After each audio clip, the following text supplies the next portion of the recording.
안녕하세요. 백사랑 카페에 오신 여러분들을 환영합니다. 오늘은 특별히 고전 작가 기행 시간으로 영국이 낳은 위대한 대문호인 시인이자 극작가인 윌리엄 셰익스피어를 여러분들께 소개해 드리려고 합니다. 제가 얼마 전에 영국을 대표하는 소설가 찰스 디킨스를 소개해 드린 바 있는데요. 찰스 디킨스는 영국의 서민의 생활상을 대변하여 주로 작품 속의 이야기를 담아냈다면요. 16세기 윌리엄 셰익스피어는 왕과 귀족 등 상류사회 사람들의 생활 중 다양한 사람들의 인간의 내면을 드러낸 시인이자 극작가라고 할 수 있는데요. 그 이야기를 지금부터 시작해 보도록 하죠.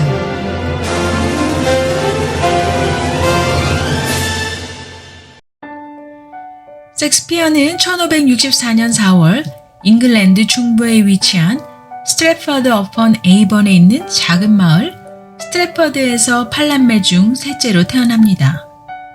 셰익스피어의 아버지는 장갑 장인으로서 스트래퍼드의 최고 행정관의 자리에 오르기까지 하는데요. 그 당시는 장인을 천하게 여기지 않는 듯 싶네요. 하지만 사업이 점점 기울면서 양모의 불법 거래에 연루되어 곤욕을 치르게 되고요.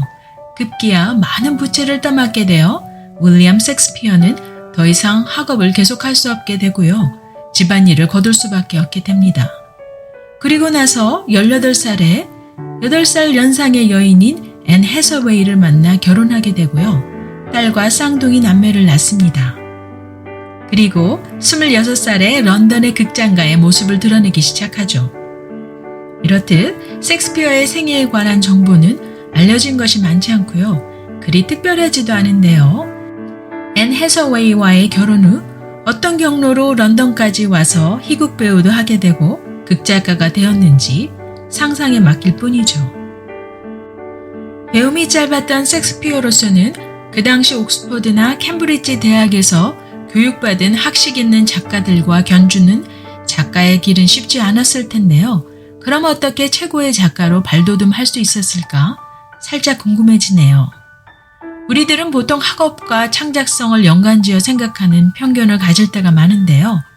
셰익스피어의 타고난 언어 구사 능력과 무대 예술의 천부적인 감각, 그리고 인간에 대한 이해력은 우리의 이러한 편견을 무색하게 만드는 듯 싶습니다. 윌리엄은 제대로 교육받지는 못했지만요. 자연으로부터 모든 것을 습득한 천재라고 할 수 있죠. 셰익스피어의 작가 생활 10년 동안은 영국의 역사를 다룬 사극 7편을 썼고요. 그 밖에 쓴 희곡은 대부분 영국 밖의 무대를 배경으로 해서 썼습니다. 그 무대들은 지중해 지역 아테네 그리고 고대 로마, 특히 이탈리아를 배경으로 하였는데요. 르네상스가 태어난 본토인 그곳에서 르네상스의 세계관을 그의 작품 속에서 들여다볼 수 있죠. 이탈리아를 배경으로 한 희곡들에 나타난 지리적 지식이 그곳을 방문한 사람이 아니면 쓸 수 없는 작품의 배경도 지금까지 연구들로 볼 때 셰익스피어는 영국을 떠난 적이 없다고 하니 그의 상상력이 더욱 놀라운데요. 셰익스피어는 본국인 영국의 역사에서 시작하여 인간의 내면을 마음껏 표현할 수 있는 이탈리아를 지나 철학의 중심지였던 아테네에 이르기까지 참 다양하고 다채로운 작품의 주제와 폭을 가진 것이 특별하다고 할 수 있습니다. 셰익스피어는 20년간의 집필 활동 중 37편의 희곡과 2편의 장시, 154편의 시 형식의 소네트를 썼는데요. 수많은 희곡 중에 대표하는 것이 바로 셰익스피어의 4대 비극인 햄릿, 오셀로, 리어 왕, 그리고 맥베스이죠. 이 4대 비극을 다룬 작품들은 제각각 배경을 달리하지만요. 공통점이라고나 할까요? 인간의 내면을 깊이 들여다볼 수 있는 작품이라고 평하는데요. 문학에서 찾아낼 수 있는 모든 가치를 함축한 것과 같은 그의 작품들은 현재도 그를 사랑하는 이들이 셰익스피어가 등장시킨 인물들을 재해석하고 있습니다. 저도 셰익스피어의 햄릿, 오셀로, 로미오와 줄리엣 등 몇몇 작품을 읽으면서요. 450년 전의 작품들이 오늘날을 살아가는 우리들의 삶과는 어떤 연관이 있으며 도움이 될까 하는 심정으로 읽었었는데요. 윌리엄 셰익스피어에 대해 공부하면서 그 해답을 조금씩 알아가기 시작했습니다.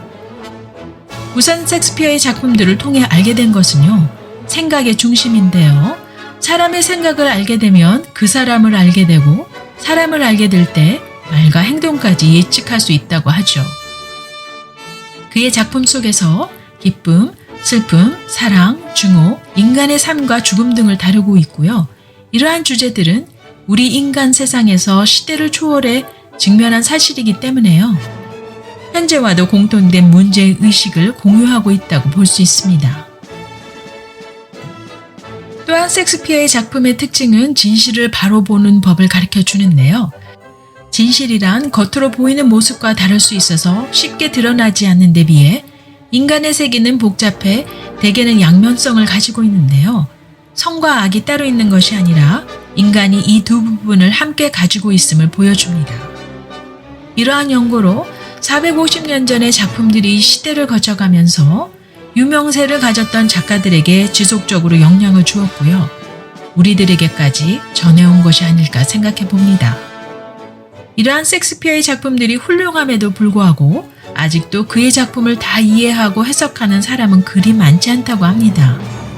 저도 그냥 작품을 읽어서는 작품의 깊은 의미를 모르고 읽었는데요. 작가에 대한 이해를 하고 보니 작품 속의 명대사나 그 인물들의 깊은 내면을 좀 더 들여다보면서 읽으니 참 다르게 내용이 다가왔습니다. 윌리엄 셰익스피어는요, 후원자 사우샘프턴 백작의 도움으로 궁정에도 출입해 엘리자베스 여왕과 제임스 1세의 후대를 받아서요.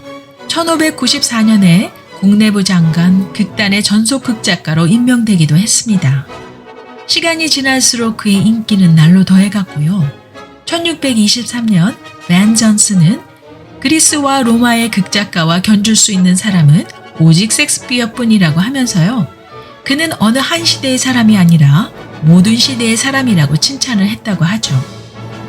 1610년경 윌리엄 셰익스피어는요, 은퇴를 하면서 그의 고향으로 돌아와 대저택에서 안정된 생활을 보내다가요. 1616년 52세의 나이로 별세하여 성 트리니티 교회에 안장되었습니다. 저는 오늘 고전작가기에 윌리엄 셰익스피어의 영상을 만들어 보면서요. 제대로 교육과정을 밟지 못한 셰익스피어는요. 오히려 일반인들이 가지고 있는 틀이나 고정관념을 깨고 자신만의 창의성에 집중한 결과로 오랜 시간이 지난 지금까지도 그의 작품이 저의 손에 들려 읽히고 있지 않은가 생각해 보았습니다. 또한 우리 각자만이 가진 고유의 재능조차도요. 편견에 묶여서 날개를 펴보지도 못한 채 묻혀버리는 것은 아닌가 하는 느낌마저 드는데요. 모든 면에서 빠르고 편한 것만을 선호하는 요즘의 대세에 따라가는 것도 좋지만요. 가끔은 한 발짝 시대에 뒤떨어진 것 같은 고전 작품들을 읽어보면서 미처 깨달지 못했던 이 세상을 앞서갔던 사람들의 삶의 지혜를 함께 배우는 것도 반드시 필요하지 않을까 여겨집니다.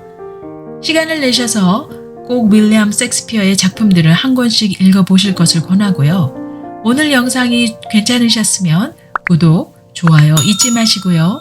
그럼 다음 영상에서 뵐 때까지 안녕히 계세요.